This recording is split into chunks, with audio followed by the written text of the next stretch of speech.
L'idée, c'était d'arriver là-bas, de s'installer, de prendre son temps, de surtout pas sortir son appareil photo au départ. En revanche, je sortais ce que j'appelle mon carnet nomade, qui est un carnet qui m'accompagne depuis le début sur tous mes voyages, où avant, je fais toute une recherche sur toutes les ethnies et les communautés que je vais rencontrer. Ensuite, sur place, à chaque portrait que je fais une empreinte de main de la personne que j'interviewe et que je photographie. Quelquefois, le soir, autour du feu, dans le village, quand je suis en train de griffonner sur mon cahier, de faire un dessin ou d'écrire mes notes, j'ai tous les gamins qui arrivent d'abord et qui écrivent dans mon carnet. Puis là, c'est vraiment la joie parce que le carnet devient un outil de transmission où tout le monde écrit tout et n'importe quoi, gribouille, et le contact se fait merveilleusement bien dans la joie et le respect de chacun.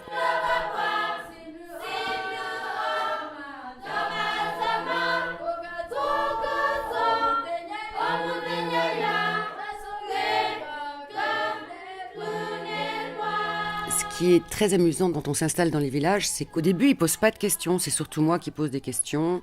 Mais très vite, on commence à avoir des petites questions. D'abord, la question principale, c'est: est-ce que tu as des enfants ? Et j'ai vite compris qu'il fallait que j'ai toujours des photos de mes enfants sur moi, parce que ça me mettait dans le rôle de mère. Et ça, c'était très, très important pour les femmes avec qui je parlais. Et on te pose aussi si ton père est encore en vie, parce que les anciens sont tellement importants. Et puis après, il y a des questions beaucoup plus légères qui viennent. On te touche les cheveux, on te regarde tes bijoux. Alors, quand tu donnes un bijou à quelqu'un pour lui montrer, dis-toi bien que tu ne lui montres pas, mais que tu lui donnes. Il n'est même plus question après de le récupérer.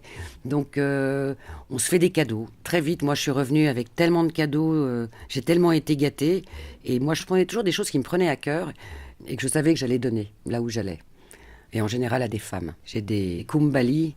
En aborigène, ça veut dire âme sœur. Je crois que j'ai des kumbali un peu partout, dans toutes les tribus du monde. J'ai rencontré des femmes assez magnifiques. Elles sont incroyablement courageuses, elles portent tout, elles donnent tout, elles font des milliers de choses à la fois et elles prennent le temps d'être sereines et d'être belles.